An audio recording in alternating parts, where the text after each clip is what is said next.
Princess ডায়নার ছোট্ট একটা কথা ছিল, যার সাথে পরিচিত আমরা কম বেশি সকলেই।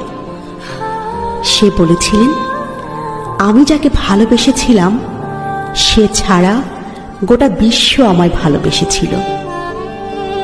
সৌন্দর্য, ব্যক্তিত্ব কিংবা আভিজাত্য কোনো কিছু দিয়েই প্রিন্সেস ডায়নাকে পেছনে ফেলবার মতো কেউ তার মৃত্যুর এত বছর পরও আসেনি। অথচ তার স্বামীও তাকে ঘরে রেখে আসক্ত হয়েছিল পরনারীতে, যার শেষটা হয়েছিল তাদের বিবাহ বিচ্ছেদ দিয়ে। তোমরা অনেকেই বলো না, গুছিয়ে না চললে, নিজেকে সাজিয়ে না রাখলে পুরুষ হাতছাড়া হয়ে যায়। আসলে এটা পুরোপুরি মিথ্যে, বুঝলে? যার মানসিকতা নোংরা তার ঘরে হুড় থাকলেও সে কাজের মেয়ের পেছনে ঘুরে বেড়ায়।